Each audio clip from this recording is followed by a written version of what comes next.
우리 오늘 빌립보서 2장 1절로 18절까지 볼게요.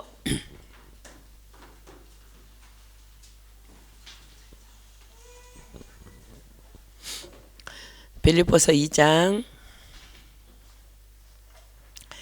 신약성경 빌립보서 2장 1절로 18절입니다. 제가 한 절 읽고 여러분들 한 절 읽고 다 찾았으면 우리 교독할게요. 빌립보서 2장 1절로 18절까지입니다. 제가 먼저 읽습니다. 그러므로 그리스도 안에 무슨 권면이나 사랑에 무슨 위로나 성령의 무슨 교제나 긍휼이나 자비가 있거든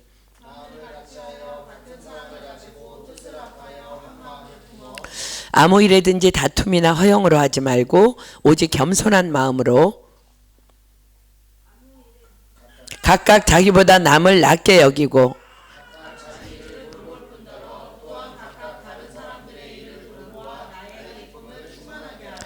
너희 안에 이 마음을 품으라. 곧 그리스도 예수의 마음이니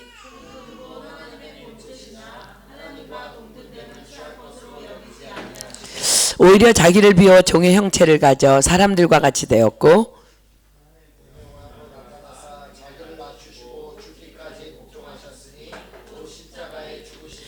이러므로 하나님이 그를 지극히 높여 모든 이름 위에 뛰어난 이름을 주사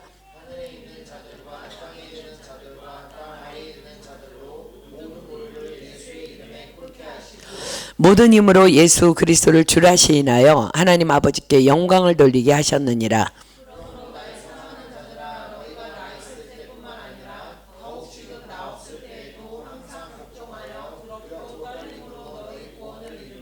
너희 안에서 행하시는 이는 하나님이시니 자기의 기쁘신 뜻을 위하여 너희로 소원을 두고 행하게 하시나니 이는 너희가 흠이 없고 순전하여 어그러지고 거스리는 세대 가운데서 하나님의 흠없는 자녀로 세상에서 그들 가운데 빛들로 나타내며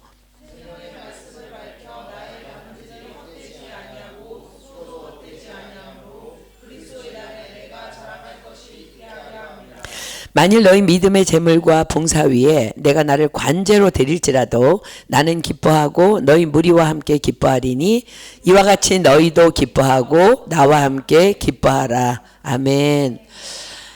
오늘은 2022년 한 해 마지막 성경 공부 시간입니다. 네, 안타깝게 독감으로 많은 사람이 쓰러진 것 같아요. 이 마지막 성경 공부 시간에 저는 여러분들과 함께 과연 우리가 예수님을 믿는다는 것은 무엇일까? 정말 진실로 참으로 예수님을 믿는다는 것은 무엇일까를 오늘 이제 본문의 기록을 통해서 함께 상고해 보기를 원합니다. 우리는 지난 2주간에 걸쳐서 예수님께서 이 땅에 오신 이유에 대해 공부했고 또 예수님께서 이 땅에 오신 이유는 우리의 굽은 마음을 곱게 하려 오셨음을 배웠는데 그렇다면 과연 그 참 열매는 무엇일까? 또 우리는 지난 성탄주일 설교 말씀을 통해서 우리가 예수님을 믿는다는 것은 말씀이 육신되어 오신 예수님, 즉 그분의 말씀을 믿는 것이라는 말씀을 받았는데 그렇다면 그 말씀이신 예수님을 정말 믿는다면 과연 믿는 우리에게 나타나고 드러나야 하는 삶의 열매는 과연 무엇이어야 하나? 그것이 오늘의 본문에 이제 쫙 펼쳐집니다. 우리는 일반적으로 믿음의 열매는 예배하는 것, 기도하는 것, 찬양하는 것, 말씀 읽는 것, 교회 공동체 안에서 봉사하는 것, 전도하는 것, 선교하는 것, 또 이렇게 주중에도 성경 공부에 나와서 말씀을 배우는 것 등등으로 나타난다고 생각합니다. 그렇습니다. 맞습니다. 이것들은 다 믿음의 열매 맞습니다. 그러나 또 한편 이것들은 정작 믿음의 열매와는 아무런 상관이 없는 행위일 수도 있다는 거예요. 왜냐하면 믿음이 없이도 예배하고 믿음이 없이도 기도하고 믿음이 없이도 찬양하고 믿음이 없이도 말씀 읽고 봉사하고 전도하고 성경 공부하고 선교하는 것 충분히 가능하기 때문에 그렇습니다. 그래서 이것은 어쩌면 나의 열심이지 믿음이 아닐 수도 있다는 거예요. 요한복음에 보면은요, 열심히 주님을 따라다녀도 그렇게 열심히 따라다닐 수가 없어. 그렇게 찾아 따라다니던 무리들이 예수님께 아주 심오하게 질문하는 장면이 기록됩니다. 우리 글로 한번 가볼까요? 요한복음 6장 22절로 30절입니다. 요한복음 6장 22절로 30절입니다. 신약성경 요한복음 6장 22절로 30절. 이튿날 바다 건너편에 섰는 무리가 배 한 척밖에 다른 배가 거기 없는 것과 또 어제 예수께서 제자들과 함께 그 배에 오르지 아니하시고 제자들만 가는 것을 보았더니, 그러나 디베레아에서 배들이 주에 축사하신 후 여럿이 떡 먹던 그곳에 가까이 왔더라. 무리가 거기 예수도 없으시고 제자들도 없음을 보고 곧 배들을 타고 예수를 찾으러 가버나움으로 가서 바다 건너편에서 만나 랍비여 어느 때에 여기 오셨나이까 하니, 예수께서 대답하여 가라사대 내가 진실로 진실로 너희에게 이르노니 너희가 나를 찾는 것은 표적을 본 까닭이 아니요 떡을 먹고 배부른 까닭이로다.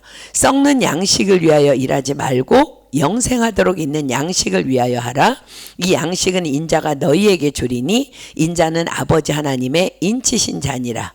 저희가 묻되 우리가 어떻게 하여야 하나님의 일을 하오리이까? 예수께서 대답하여 가라사대 하나님의 보내신 자를 믿는 것이 하나님의 일이니라 하시니, 저희가 묻되 그러면 우리로 보고 당신을 믿게 하시는 표적이 무엇이니까? 하시는 일이 무엇이니까? 라고 질문합니다. 자, 예수님을 찾으려 배를 타고 가버나움까지 열심으로 나온 무리들에게 예수님께서 뭐라고 말씀하셔요? 너희가 나를 찾는 것은 표적을 본 까닭이 아니요 떡을 먹고 배부른 까닭이로다. 썩는 양식을 위하여 일하지 말고 영생하도록 있는 양식을 위하여 하라. 이 양식은 인자가 너희에게 주리니 인자는 아버지 하나님의 인치신 자니라.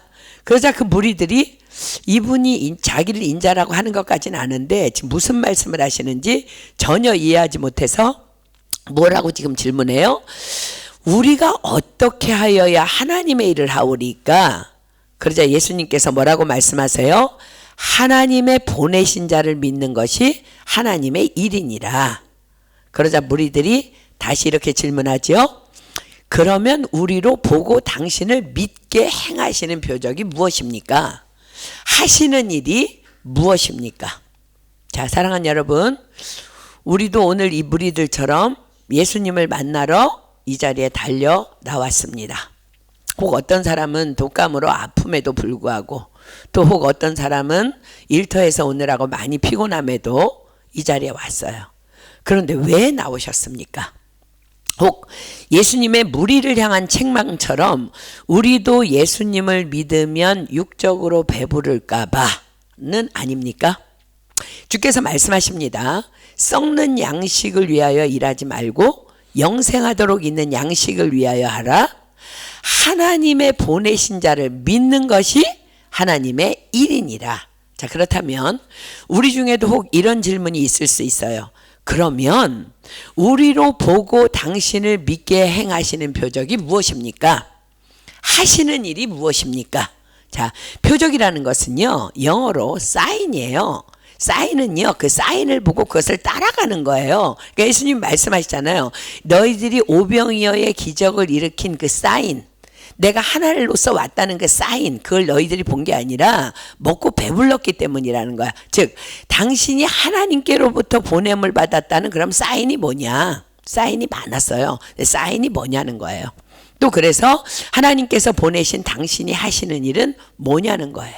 이것은 예수님을 믿기 위해 또는 우리 믿는 모든 사람들이 가져야 할 분명한 질문이며 또 알아야 할 분명한 명제이기도 합니다. 자, 여러분들은 지금 이런 질문 없어요? 그러면 우리로 보고 당신을 믿게 행하시는 표적이 무엇입니까? 하시는 일이 무엇입니까? 자, 오늘 본문이 이 질문에 대한 아주 명확한 답을 제시합니다. 사도 바울의 서신서죠. 긴장하십시오. 오늘 본문 안에서 우리의 믿음의 수위가 드러날 것입니다. 그러나 드러남은 온전한 치유를 위한 가장 선하고 빠른 성령의 역사임을 또한 우리는 믿어야 할 줄 믿습니다. 아멘. 자, 본문으로 갑시다. 빌립보서 2장 1절부터 볼게요. 그러므로 그리스도 안에 무슨 권면이나 사랑의 무슨 위로나 성령의 무슨 교제나 긍휼이나 자비가 있거든. 자, 빌립보서는 빌립보 교회 안에 나는 예수를 믿습니다 라고 고백하는 형제들을 향한 바울의 옥중서신이에요. 그러므로 동일하게 예수님을 믿는 우리에게도 교회 안에서 혹은 우리의 삶의 자리에서 이런 일들이 있게 됩니다. 자, 어떤 일들? 1절이 기록하죠. 그리스도 안에 무슨 권면이나 사랑의 무슨 위로나 성령의 무슨 교제나 긍휼이나 자비가 있거든. 자, 그리스도 안에서 무슨 권면이나, 그렇습니다. 우리는 교회 안에서나 세상 속 삶의 자리에서 믿음이 연약하거나 믿음에 문제가 있거나 쓰러져 있는 자들을 만날 수 있다는 거예요. 그럴 때 우리는 그를 돕기 위해 어떤 권면의 말을 해야 할 때가 있다는 거예요. 자, 다음 또 사랑의 무슨 위로나, 그렇습니다. 우리는 또 아픔을 만난 자 혹은 슬픔을 당한 자들을 만나 위로해야 할 때가 있다는 것입니다. 또 세 번째, 성령의 무슨 교제나, 그렇습니다. 우린 또 성령 안에서 서로의 삶을 나누며 기도에 응답하신 하나님 간증하며 때로는 또 음식을 함께 더불어 먹으며 교제하는 시간들을 종종 혹은 자주 갖고는 한다는 거예요. 자, 네 번째, 긍휼이나 자비가 있거든. 그렇습니다. 우리는 봉다리 사역이나 콩고 선교 또는 모로코 선교와 같은 영적 육적 어려움 가운데 처한 자들을 향한 긍휼과 자비의 마음으로 행하는 구제의 섬김과 나눔의 사역의 현장에 있곤 한다는 거예요. 또한 우리에게 긍휼과 자비의 마음이 있기에 우린 전쟁과 전염병으로 인해 고통받는 자들을 향한 중보 기도를 또한 진행하고 있습니다. 자, 그런데 사도 바울이 지금 뭐라 그래요? 그럴 때, 어떤 때? 그리스도 안에 무슨 권면이나 사랑의 무슨 위로나 성령의 무슨 교제나 긍휼이나 자비가 있거든. 믿는 너희는 이렇게 해야 한다고 2절부터 본문은 이어서 말씀하십니다. 마음을 같이하여 같은 사랑을 가지고 뜻을 합하며 한 마음을 품어 아무 일에든지 다툼이나 허영으로 하지 말고 오직 겸손한 마음으로 각각 자기보다 남을 낮게 여기고 각각 자기 일을 돌아볼 뿐더러 또한 각각 다른 사람들의 일을 돌아보아 나의 기쁨을 충만케 하라. 자, 그럴 때 어떻게 하라고요? 마음을 같이하여 쓰러져 있는 대상과 위로가 필요한 대상과 지금 교제하는 대상과 지금 구제와 섬김을 받고 있는 대상과 마음을 같이 하라 하십니다. 같은 사랑을 가지라 하십니다. 뜻을 합하라 하십니다. 한 마음을 품으라 하십니다. 아무 일에든지 다툼이나 허영으로 하지 말라 하십니다. 자, 다툼은 뭐예요? 왜 다퉈요? 이기려고 다투는 거예요. 이길 마음 없으면 다툴 필요도 없어. 이기려고 다른 사람도 하니까 나도 한다. 나는 더 잘할 수 있다라는 다툼이나 허영이라는 거는요, 헛된 영이에요. 허영으로 하지 말라는 말씀이에요. 다음, 오직 겸손한 마음으로 하라 하십니다. 각각 자기보다 남을 낮게 여기고 즉 상대방을 존중하라 하십니다. 각각 자기 일을 돌아볼 뿐더러 나도 수없이 쓰러지고 넘어지는 연약한 존재임을 늘 인식하라 하십니다. 또한 각각 다른 사람들의 일을 돌아보아. 이 말은 그러므로 충분히 다른 사람들도 연약하여 넘어질 수 있는 존재임을 기억하라 하십니다. 그리고 사도 바울은 이것이 내가 비록 옥에 갇혀 있지만 그리스도 안에서 너희를 권면하는 나의 기쁨을 충만케 하는 것이라. 즉 나의 위로라고 밝히 말합니다. 그리고 이어 사도 바울은 마음을 같이하여 같은 사랑을 가지고 뜻을 합하며 한 마음을 품어 아무 일에든지 다툼이나 허영으로 하지 말고 오직 겸손한 마음으로 각각 자기보다 남을 낮게 여기고 각각 자기 일을 돌아볼 뿐더러 또한 각각 다른 사람들의 일을 돌아보는 마음, 그것이 바로 우리가 믿는 우리를 구원하신 그리스도 예수의 마음이라고. 그러니 너희는 반드시 이 그리스도의 마음을 품어야 한다고 5절에 명합니다. 이것이 이제 오늘 우리가 공부할 중심 주제입니다. 결론적으로 즉 이것이 우리 믿음의 사람들의 참 믿음의 진짜 믿음의 사람들의 참 열매라는 거예요. 믿음이 없이는 기쁘시게 못하나니. 자, 어떻게 하는 것이? 5절 봅니다.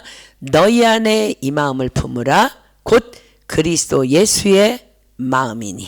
그렇습니다. 본문 1절에 언급한 그리스도 안에 무슨 권면이나 사랑의 무슨 위로나 성령의 무슨 교제나 긍휼이나 자비가 있거든. 그리고 2절부터 4절까지 나열한 마음을 같이하여 같은 사랑을 가지고 뜻을 합하며 한 마음을 품어 아무 일에든지 다툼이나 허용으로 하지 말고 오직 겸손한 마음으로 각각 자기보다 남을 낮게 여기고 각각 자기 일을 돌아볼 뿐더러 또한 각각 다른 사람들의 일을 돌아보는 마음을 너희 안에 품는 것, 이것이 곧 그리스도 예수의 마음이니 라고 설명하고 있는 것입니다. 자, 사도 바울이 구구절절 설명을 하고 있지만 그냥 심플하게 간단하게 말하자면 무슨 말일까? 무슨 일을 하든지 무슨 일을 만나든지 언제나 늘 너희 안에 그리스도 예수의 마음을 품으라. 이거를 간단하게 설명하면 뭐예요? 이럴 때 예수님이라면 어떻게 하실까? 그것을 생각하라는 거예요. 이것이 바로 너희 안에 이 마음을 품으라 곧 그리스도 예수의 마음이니 인 것입니다. 자, 예수님을 만나기 위해 가버나움까지 열심을 내어 따라온 무리의 이 질문에 대한 명쾌한 답입니다. 우리가 어떻게 하여야 하나님의 일을 하오리까? 하나님의 보내신 자를 믿는 것이 하나님의 일이니라 예수님 말씀하셨어요. 그죠? 그렇습니다. 예수님을 믿는다는 것은 다른 어떤 행위가 아닌 우리 안에 다만 그리스도 예수의 마음을 품는 것입니다. 품는다는 말은 그분을 또 그분의 마음을 영접하는 거예요. 영접하는 자, 곧 그 이름을 믿는 자들에게는 하나님의 자녀가 되는 권세를 주셨으니, 자, 그분이 내 안에 계시면 우리의 믿음의 열매는 당연히 어떻게 나타날까? 모든 범사에 무슨 일을 만나든 예수님이라면 이럴 때 어떻게 하실까? 그것을 늘 생각하고 결정하여 행동하는 삶의 모습으로 반드시 나타나게 된다는 거예요.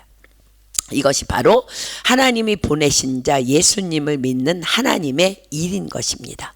그러니까 여러분 봉사하고 섬기고 이게 하나님의 일이 아니라, 이것도 물론 하나님의 일이지만 우리가 그리스도 예수의 마음을 품는 것이 하나님의 일이기 때문에 그 품은 마음에서 결과적으로 드러나는 일들이 그런 거라는 거야. 그렇습니다.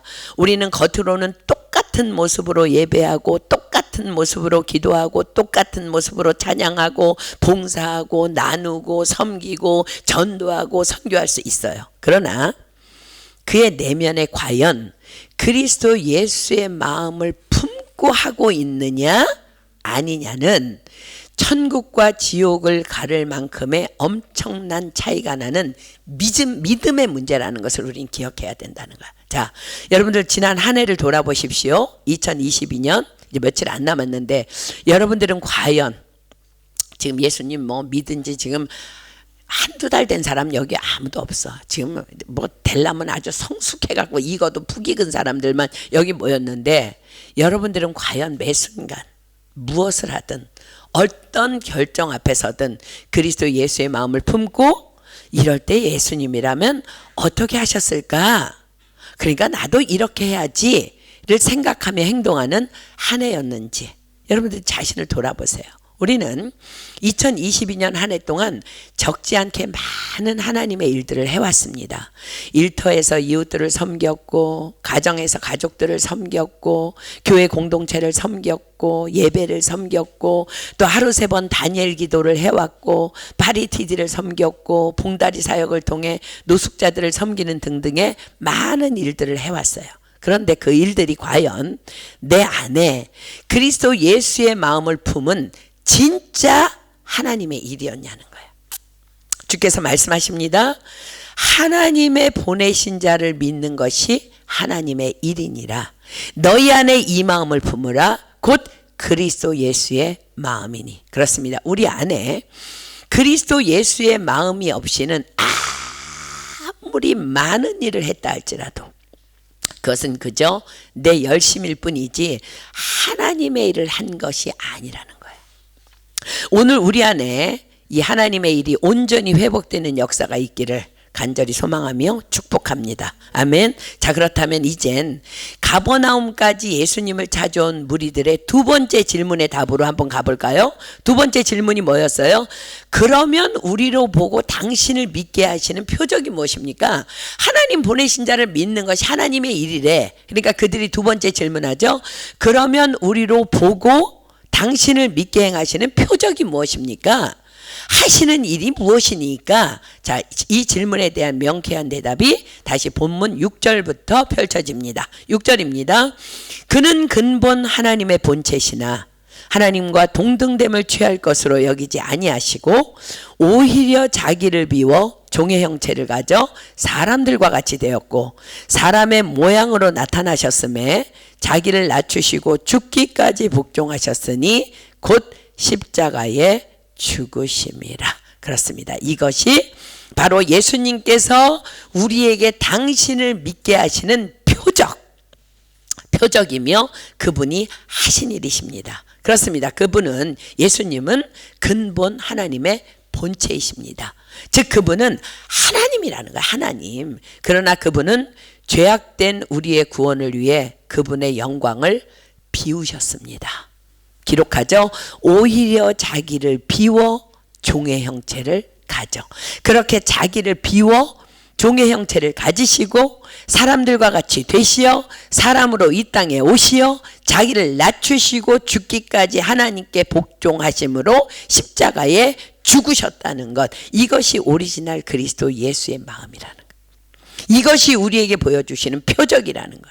이것을 믿는 것이 하나님의 일이며 이 그리스도의 마음을 품는 것이 하나님의 일이라는 거야. 자, 이 시간 주님께서 우리에게도 명하십니다. 너희 안에 이 마음을 품으라.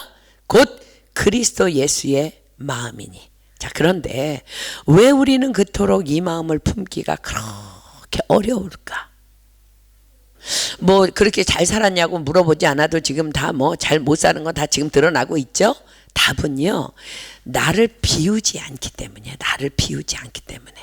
하나님의 영광은, 하나님의 축복은 내가 비워져야만 채워지는 거예요.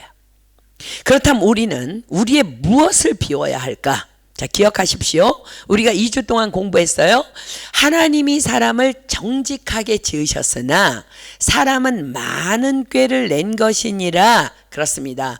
우리 안에 들어앉아 있는 비뚤어진, 굽어진 지정의를 비워야 하는 거예요. 지, 나의 지식입니다. 정, 나의 감정입니다. 의, 나의 뜻입니다. 이것을 성경은 한마디로 육신의 생각이라 말씀하십니다. 자, 로마서 8장 7절 비겠습니다. 로마서 8장 7절. 로마서 8장 7절. 신약성경 로마서 8장 7절. 육신의 생각은 하나님과 원수가 되나니.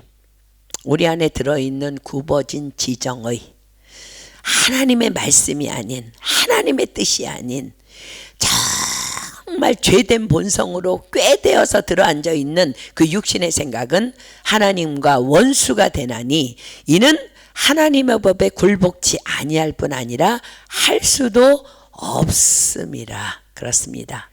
내 생각에는 이라는 육신의 생각이, 내 지식이, 내 감정이, 내 뜻이 내 안에서 비워지지 않는 한 우리는 결코 그리스도 예수의 마음을 품을 수 없을 뿐 아니라 더 비극적인 사실은, 더 충격적인 사실은 예수님을 믿는다고 하면서도 하나님의 원수로 살아가는 그런 충격적인 일들이 믿음의 사람들 안에 일어난다는 것. 자, 빌립보서 3장 18절로 19절 봅니다. 빌립보서 3장 18절로 19절. 내가 여러 번 너희에게 말하였거니와 이제도 눈물을 흘리며 말하노니 여러 사람들이 그리스도 십자가의 원수로 행하느니라.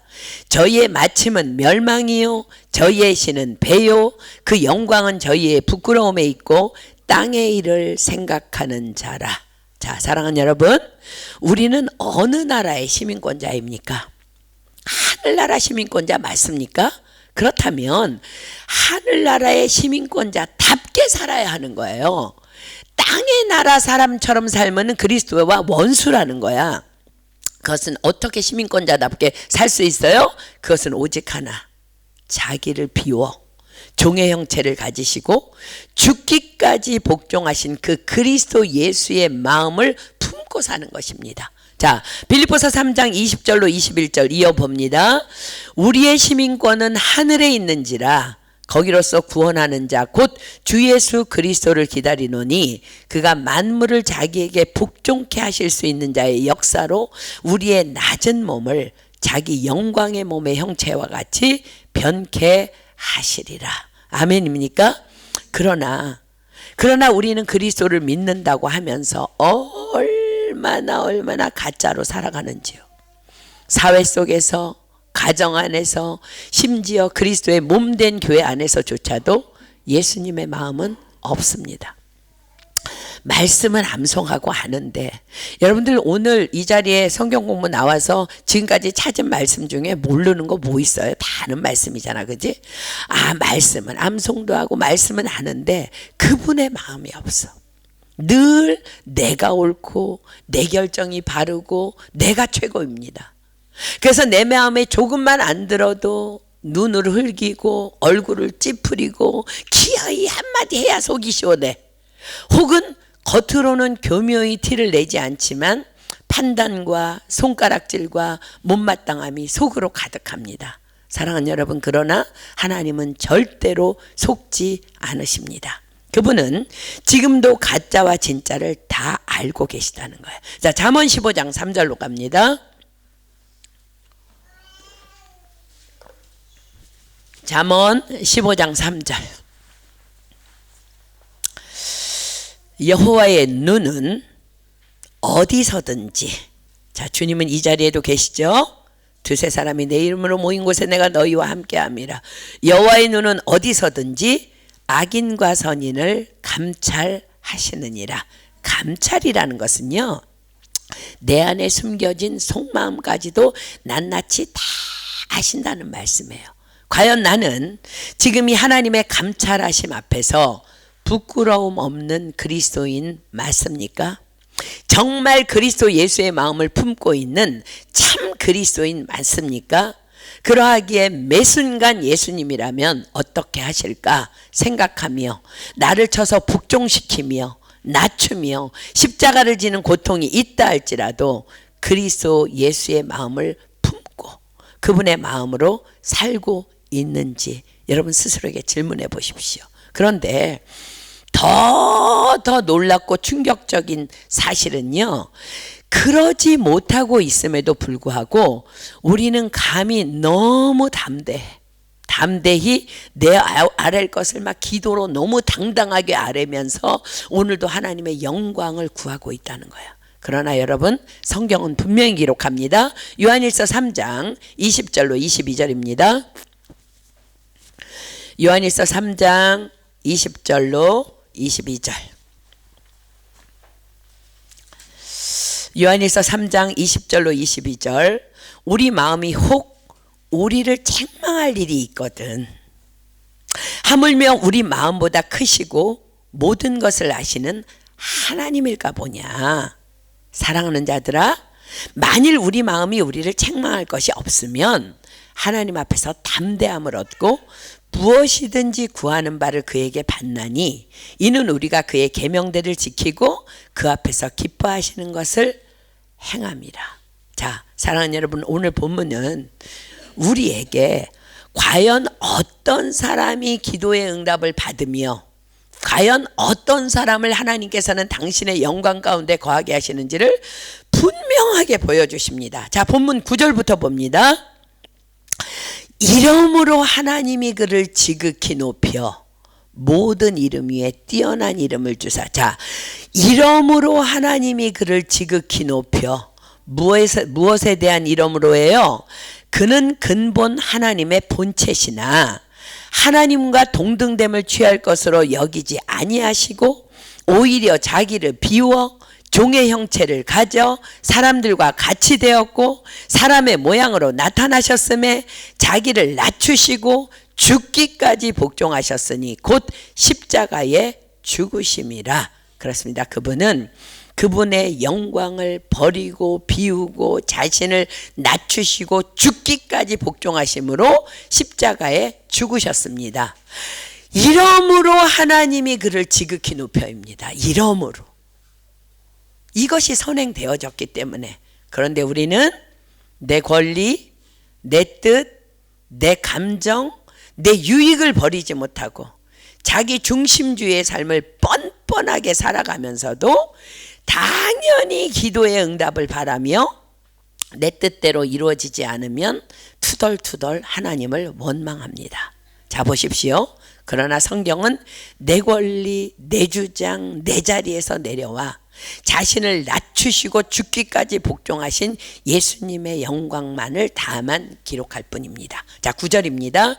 이름으로 하나님이 그를 지극히 높여 모든 이름 위에 뛰어난 이름을 주사 하늘에 있는 자들과 땅에 있는 자들과 땅 아래에 있는 자들로 모든 무릎을 예수의 이름에 꿇게 하시고 모든 입으로 예수 그리스도를 주라시인하여 하나님 아버지께 영광을 돌리게 하셨느니라. 그렇습니다. 성경은 말씀하십니다. 빌립보서 4장 19절로 갑니다. 빌립보서 4장 19절. 우리 이 말씀 되게 좋아하죠? 막 흥분되죠? 이 말씀 받으면. 빌립보서 4장 19절. 나의 하나님이 그리스도 예수 안에서 영광 가운데 그 풍성한 대로 너희 모든 쓸 것을 채우시리라. 그러나 무엇이 그리스도 안에 있는 영광이에요? 무엇이? 너희 안에 이 마음을 품으라. 곧 그리스도 예수의 마음이니. 이것을 품는 것이 그리스도 안에 있는 영광이라고. 이것을 품고 그대로 삶을 살아내는 것이 그리스도 안에 있는 영광이라는 것. 자, 주께서 말씀하십니다. 마태복음 23장 11절로 12절.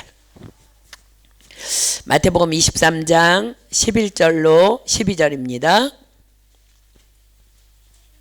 마태복음 23장 11절로 12절. 너희 중에 큰 자는 너희를 섬기는 자가 되어야 하리라.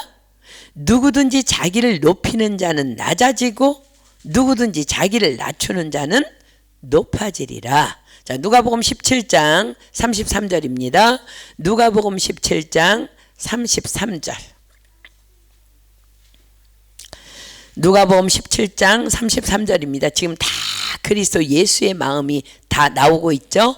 무릇 자기 목숨을 보존하고자 하는 자는 잃을 것이요 잃는 자는 살리라. 아멘입니까? 자, 누가복음 9장 23절. 누가복음 9장 23절. 누가복음 9장 23절. 또 무리에게 이르시되 아무든지 나를 따라오려거든 자기를 부인하고 날마다 제 십자가를 지고 나를 좇을 것이니라. 그렇습니다. 이것만이 그리스도 안에서 우리가 취할 영광이라는 것. 우리가 이 삶을 살아낼 때 비로소 너희 모든 쓸 것을 그리스도 예수 안에서 영광 가운데 아버지께서 채우시겠다는 약속이 우리 안에 이루어진다는 거예요. 자, 본문 12절 갑니다. 그러므로 나의 사랑하는 자들아, 그러므로 너희가 나 있을 때뿐 아니라 더욱 지금 나 없을 때에도 항상 복종하여 두렵고 떨림으로 너희 구원을 이루라. 자, 뭐라고요? 항상 복종하여 두렵고 떨림으로 너희 구원을 이루라. 무슨 말씀에 대한 항상 복종이에요? 너희 안에 이 마음을 품으라. 곧 그리스도 예수의 마음이니. 이 마음을, 이 말씀에 대해 복종하여, 항상 복종하여 두렵고 떨림으로 너희 구원을 이루라입니다. 그렇습니다. 우리의 구원은 아직 완성된 것 아니라는 말씀이에요. 나팔 불 때 나의 이름, 나팔 불 때 나의 이름 부를 때에 잔치 참여하겠네. 그렇습니다. 그때 주님이 오셔서 내 이름을 부를 때에 주께서 천사들과 함께 구름 타고 오셔서 나팔 불 때 내 이름이 불려지는 그날 나의 구원은 완성되는 거예요. 자, 마태복음 16장 27절입니다. 마태복음 16장 27절. 마태복음 16장 27절입니다. 인자가 아버지의 영광으로 그 천사들과 함께 오리니 그때에 각 사람의 행한 대로 갚으리라. 나팔 불 때 여러분들 이름 불려지기를 원한다면 오늘 그리스도 예수의 마음을 품어야 할 줄 믿습니다. 자, 마태복음 7장 21절입니다.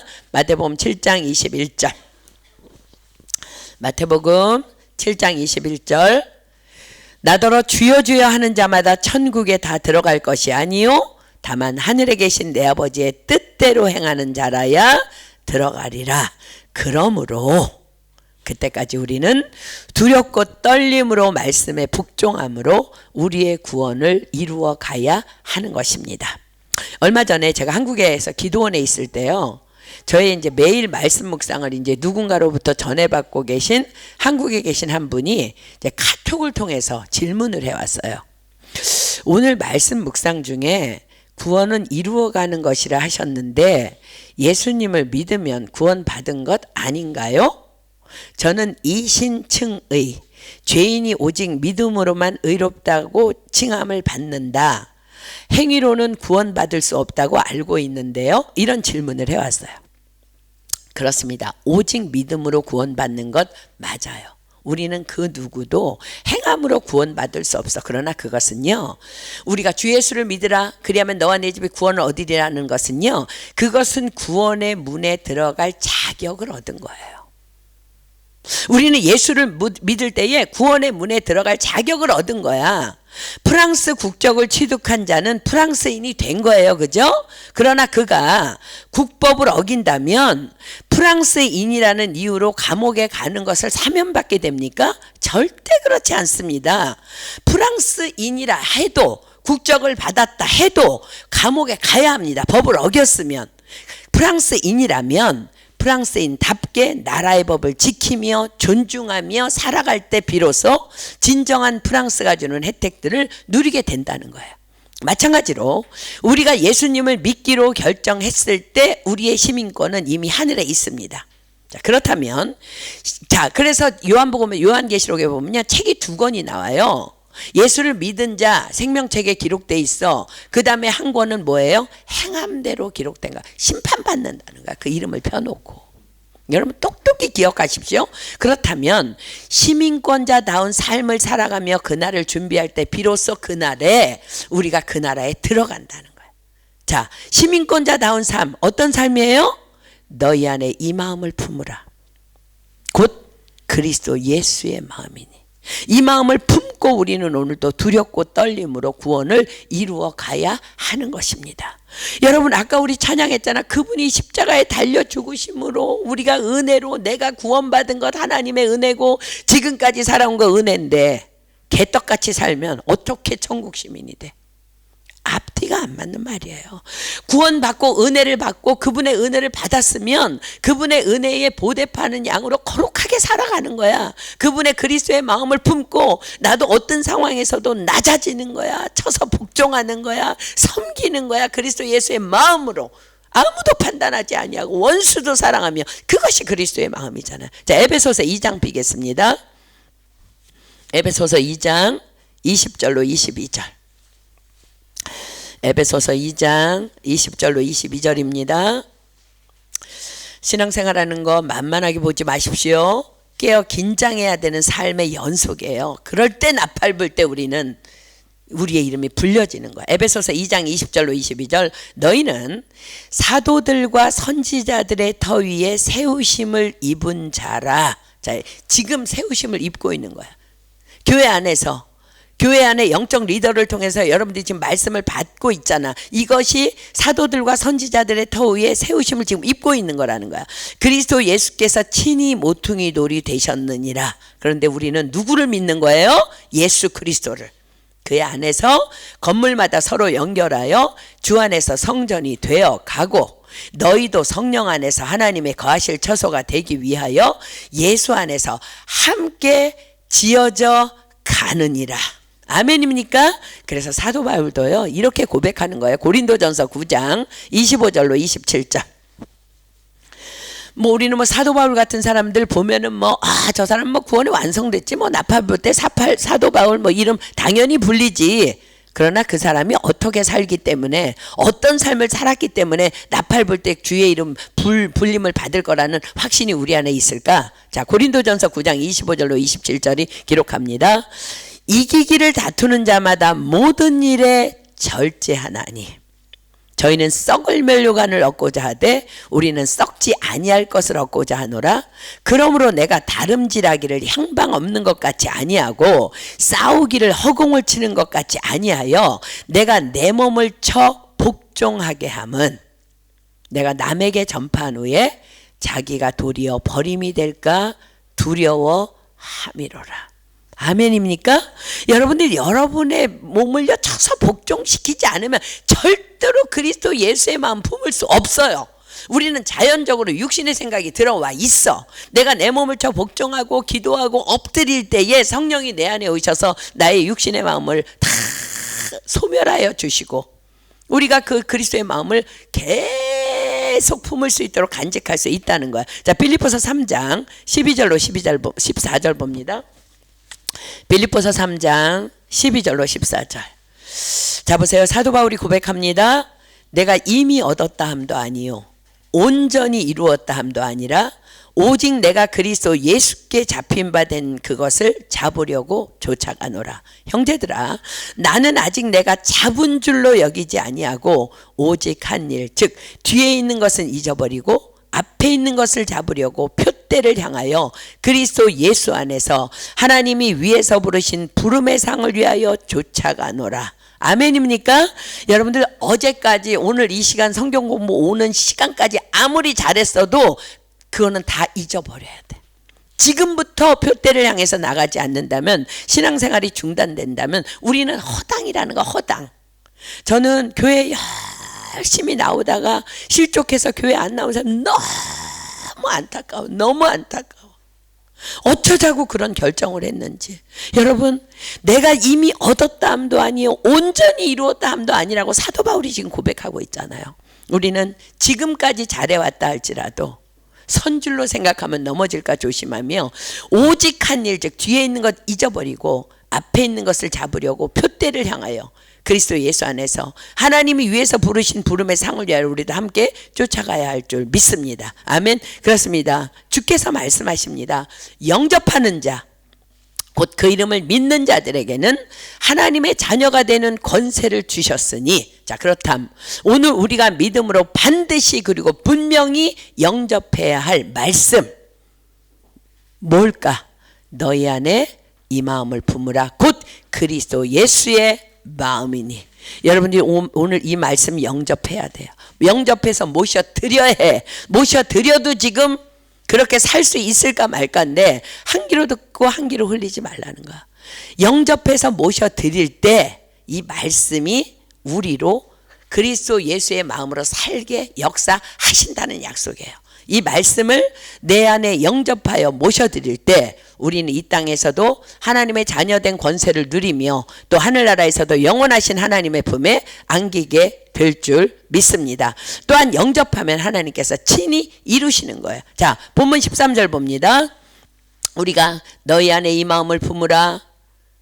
곧 그리스도 예수의 마음이니. 그 마음을 우리가 품을 때, 자 보세요. 너희 안에서 행하시는 이는 하나님이시니. 아멘입니까? 그 말씀이신 하나님이, 말씀이신 예수님이, 말씀이신 성령님이 우리 안에서 행하신다는 거야. 자기의 기쁘신 뜻을 위하여 너희로 소원을 두고 행하게 하신, 무슨 소원? 표대를 향하여 달려가노라. 아멘입니까? 14절 모든 일을 원망과 시비가 없이 하라. 그렇습니다. 우리가 그리스도의 마음을 영접하여 품을 때 우리 안에서 하나님께서 친히 행하시며 이루실 것입니다. 그러므로 모든 일을 원망과 시비가 없이 하라 하십니다. 원망과 시비 뭐예요? 왜 나만 낮아져야 해? 쟤도 개떡같이 사는데. 왜 나만 죽어야 돼? 쟤는 펄펄 살아있는데. 왜 나만 손해봐야 돼? 쟤는 멀쩡한데. 왜 나만 그래야 돼? 하지 말라는 말이에요. 구원은 1대1이야. 기억하십시오. 이러므로 하나님이 그를 지극히 높여. 아멘입니까?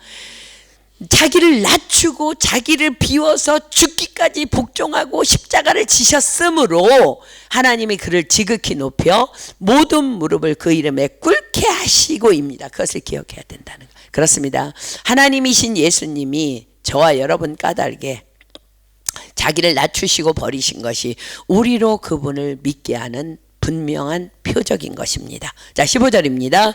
이는 너희가 흠이 없고 순전하여 어그러지고 거스리는 세대 가운데서 하나님의 흠없는 자녀로 세상에서 그들 가운데 빛들로 나타내며. 그렇습니다. 우리는 지금 어그러지고 거스리는 세대 가운데 살고 있어요. 우리 다 보고 있잖아요. 자, 우리가 왜 부르심을 입었다고요? 왜 우리가 선택함을 받았다고요? 이는 너희로 그의 기이한 빛에 들어가게 하신 자의 아름다운 덕을 선전하게 하려 하심이라. 그렇습니다. 내가 다만 그리스도 예수의 마음을 품고 살아갈 때 하나님의 흠없는 자녀로 세상에서 그들 가운데 우리는 빛들로 나타나게 될 것입니다. 너희는 세상의 빛이라. 산 위에 있는 동네가 숨기우지 못할 것이요, 이와 같이 너희 빛을 사람 앞에 비치게 하여 저희로 너희 착한 행실을 보고 하늘에 계신 너희 아버지께 영광을 돌리게 하라. 예수님의 명령입니다. 아멘입니까? 그래서 사도 바울은요, 이 편지를 옥중에서 빌립보 교인들에게 보내면서 너희들의 삶이 그리스도 예수의 마음을 품는 삶이 될 때 복음을 전하다가 옥에 갇혀 수도 없이 매를 맞고 있지만 옥에 갇힌 나의 수고도 나의 다름질도 세상과 하나님 앞에서 헛되지 않을 것이라고 선포하고 있는 거예요. 자, 16, 17절 보십시오. 생명의 말씀을 밝혀 나의 다름질도 헛되지 아니하고 수고도 헛되지 아니하므로 그리스도의 날에 나로 자랑할 것이 있게 하려 함이라. 만일 너희 믿음의 재물과 봉사 위에 내가 나를 관제로 드릴지라도 나는 기뻐하고 너희 무리와 함께 기뻐하리니. 자, 보세요. 너희 믿음의 재물과 봉사 위에, 잘 보십시오. 사도 바울은요, 우리가 그리스도 예수의 마음을 우리 안에 품는 것이 곧 너희의 믿음의 재물이며 믿음의 봉사라고 지금 말하고 있어요. 재물, 돈이 아니라 재물이에요. 재물은 제사로 드려지는 희생의 헌물이라는 거야. 우리가 그리스도의 마음을 품고 세상을 살아가는 것, 그분처럼 낮추고 죽기까지 복종하는 것이 재물이라는 거야. 우리의 재물. 너희 안에 이 마음을 품으라. 곧 그리스도 예수의 마음이, 이것이 우리의 재물이며 우리의 믿음의 재물이며 믿음의 봉사라는 거야. 이것이 우리 하나님께 드려지는 산 재물이며 산 봉사라는 거야. 자, 로마서 12장 1절로 3절입니다. 로마서 12장 1절로 3절. 그러므로 형제들아, 내가 하나님의 모든 자비하심으로 너희를 권하노니 너희 몸을 하나님이 기뻐하시는 거룩한 산제사로 드리라. 이는 너희에 드릴 영적 예배니라. 너희는 이 세대를 본받지 말고 오직 마음을 새롭게 함으로 변화를 받아 하나님의 선하시고 기뻐하시고 온전하신 뜻이 무엇인지 분별하도록 하라. 내게 주신 은혜로 말미암아 너희 중 각 사람에게 말하노니 마땅히 생각할 그 이상의 생각을 품지 말고 오직 하나님께서 각 사람에게 나눠주신 믿음의 분량대로 지혜롭게 생각하라. 자, 너희 몸을 하나님이 기뻐하시는 거룩한 산 제사로 드리라. 이는 너희에 드릴 영적 예배니라. 자, 무엇이 우리의 몸을 거룩한 산 제사로 드리는 것이라고요? 너희 안에 이 마음을 품으라. 곧 그리스도 예수의 마음이니. 이 마음으로 살아가는 것이 우리의 삶의 영적 예배는, 우린 계속 이 마음으로 살아갈 때에 우린 계속 예배자로 살아간다는 거야. 그렇습니다. 자기를 비워 종의 형체를 가지시어 낮추시고 복종하신 그리스도의 마음, 그것만이 우리 몸을 하나님이 기뻐하시는 산제사로 드리는 것입니다. 자, 본문 17절입니다. 만일 너희 믿음의 재물과 봉사 위에 너희의 이 그리스도 예수의 마음을 품는 이후에 내가 나를 관제로 드릴지라도 나는 기뻐하고 너희 무리와 함께 기뻐하리니. 그렇습니다. 만일 너희의 믿음의 재물과 봉사가 다만 너희 안에 이 마음을 품으라 곧 그리스도 예수의 마음이니가 전부라면 나는 그 위에 내가 나를 관제로 드릴지라도 나는 너희와 함께 기뻐할 수 있다고. 나는 옥에 갇혔지만 수없이 매맞고 있지만 나는 너희와 함께 기뻐할 수 있다고 사도 바울이 고백하고 있어요. 관제라는 것은요, 전제라고도 하는데 포도주를 붓는 제자의식입니다. 제사의식입니다. 구약시대의 제사에서 하나님께 드리는 어린 양을 제단 위에 이제 올려놓고 불사르기 직전에 그 제물에 이렇게 포도주를 붓는 의식을 관제, 전제라고 해요. 관제는 그래서 모든 제사의 마지막 순서가 됩니다. 자, 민수기 15장 5절 가볼까요? 민수기 15장 5절.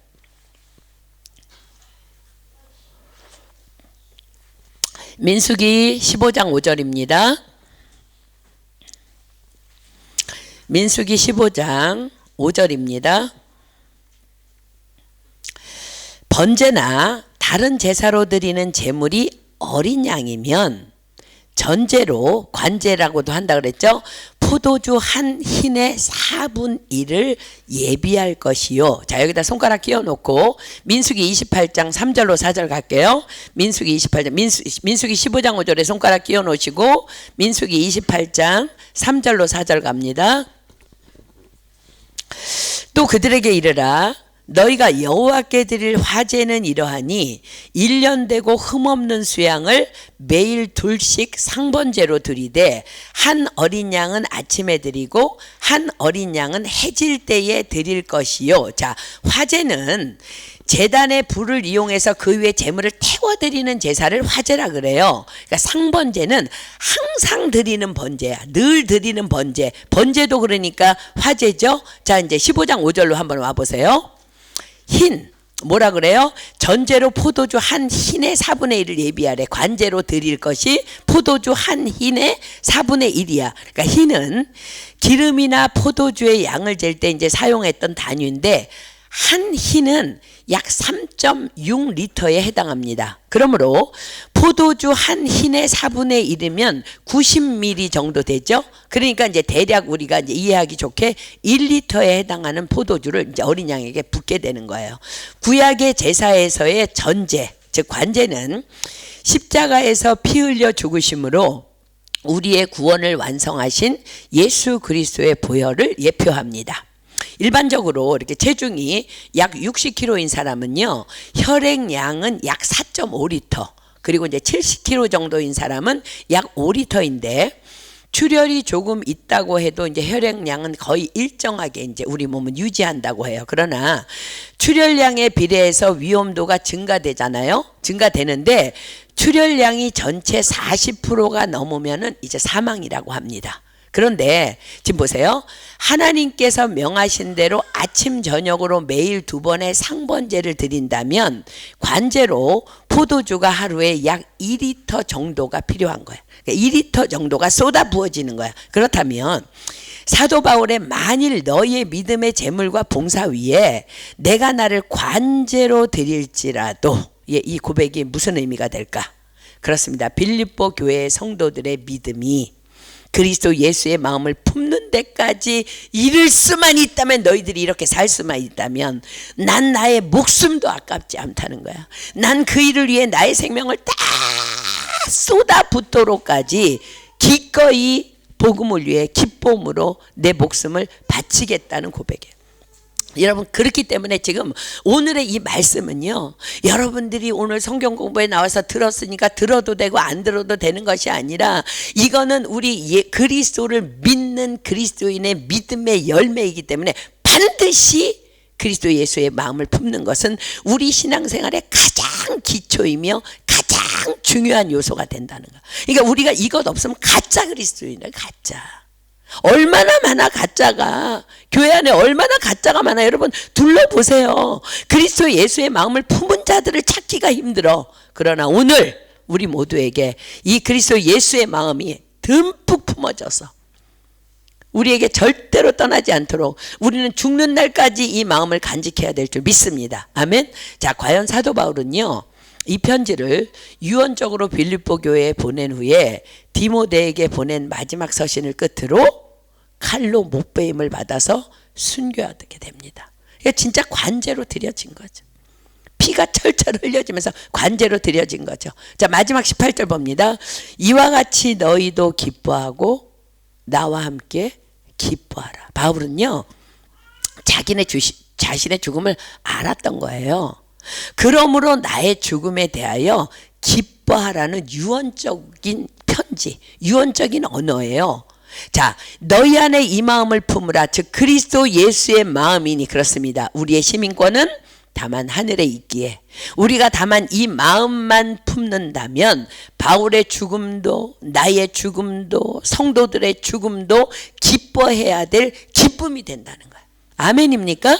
더 좋지. 죽으면 아프지도 않고 고통도 없고 한숨도 없는데 바닥이 타일이 금이라는데 여러분 죽는 것이 기뻐야 된다는 얘기야. 그러니까 사도 바울이 그 얘기하는 거야. 너희들 천국을 소망하느냐?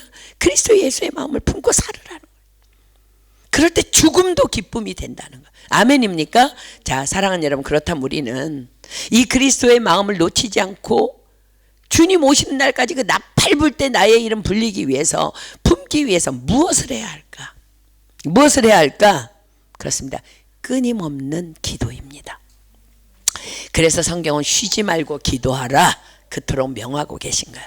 기도를 쉬는 것은 죄이다 라고 말씀하고 계신 거예요. 우리는 내 안에 여전히 굽어있는 육신의 생각으로 가득 차 있음을 결코 간과해서는 안 됩니다. 왜냐하면 육신의 생각은 하나님과 원수가 되나니 라고 분명히 성경이 기록하고 계시기 때문입니다.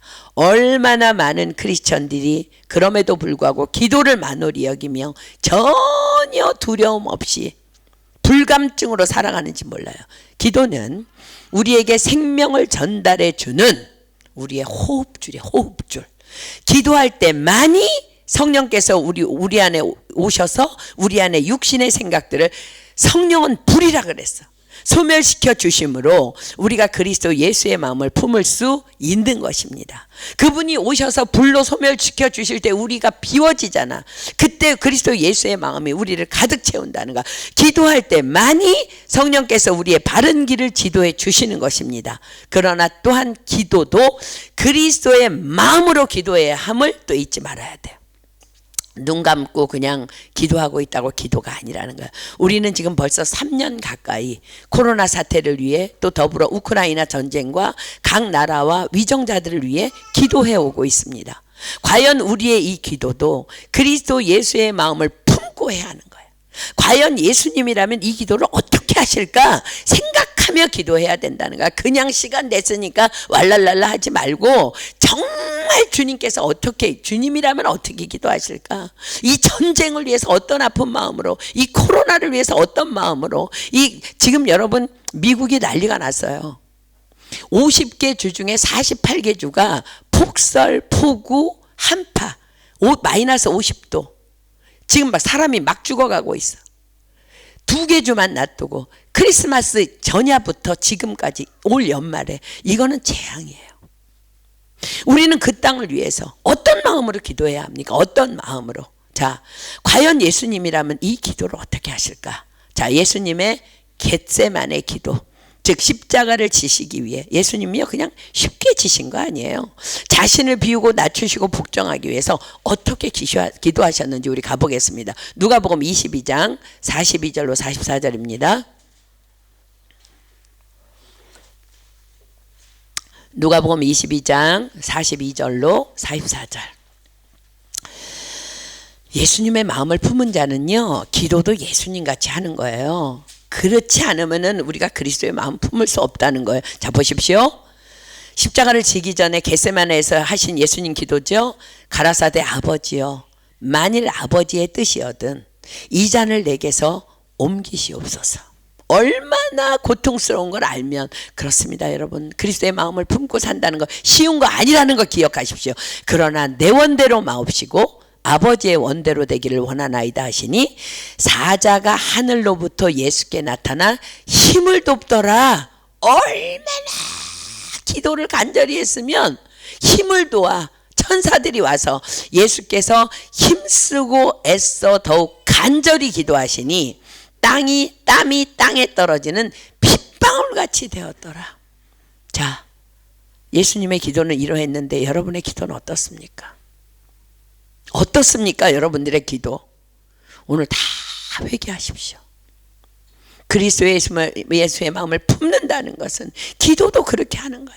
우리의 기도도 이러해야 된다는 거야. 얼마나 사단 마귀는 나로 그리스도 예수의 마음을 품지 못하도록 방해하고 있는데 그저 우리는 눈을 감고 너무 점잖게 오 주여 나에게 그리스도 예수의 마음을 품게 하소서 한다고 품어지는 거 아니라는 거야. 기도는 처절한 영적 전쟁입니다. 정말 예수님처럼 땀방울이 핏방울이 될 정도로 하나님께 매달려야 하는 거야. 주여 내 안에 제발 그리스도의 예수의 마음을 품기를 원합니다. 여전히 내 안에 나의 생각이 꽉 들어차 있어서 기도를 마치고 눈을 뜬 직후에도 또 나는 그리스도의 마음은 어디로 온데간데 없고 남을 판단하고 손가락질하고 수군수군하고 정죄하는 죄인인 것 나를 불쌍히 여겨달라고. 주여 내가 이 기도를 마치고 눈을 떴을 때 제발 내 안에 그리스도 예수의 마음이 충만해서 일어날 수 있도록 성령님 내 안에 지금 불러오셔서 나의 육신의 생각을 소멸시켜 주시고 그리스도의 마음을 부어달라고 내가 이 말씀을 영접한다고 이렇게 처절히 기도해야 한다는 거예요. 여러분 응답 없이 쉽게 기도의 자리에서 일어나지 마십시오.